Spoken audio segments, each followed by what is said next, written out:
陳永東，今年9歲。今年我攞到桌球公開賽嘅亞軍。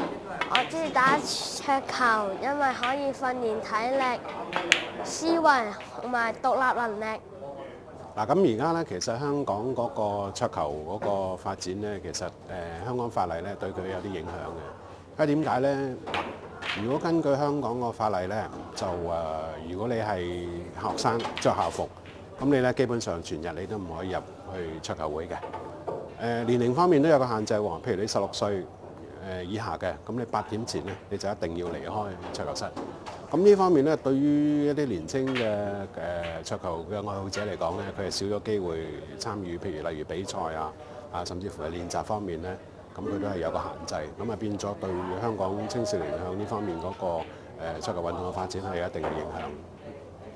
嗱，其實咧呢幾位嘅年青球員咧，佢哋都好後生嘅。咁我睇到咧就，因為我哋比其他東南亞地區，舉個例啊，泰國、中國方面啦，我哋嘅發展係比較遲。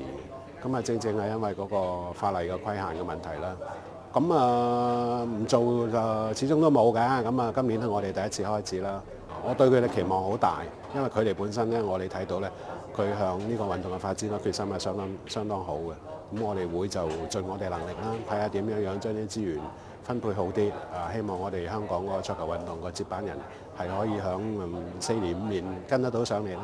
咁基本上，譬如呢班年青運動員，佢一個禮拜只可以練1日，咁4個鐘頭。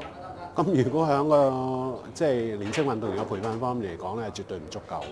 咁但係點都好啦嚇，咁始終都係叫做開展咗先啦。咁我哋慢慢睇下個進度係點樣樣，或者我哋盡下努力啦嚇。除咗政府方面之外，有冇啲熱心嘅人士商業嘅機構可以即係向呢方面揾到啲資源，令到即係可以嗰個桌球運動嘅持續發展係比較做得好啲。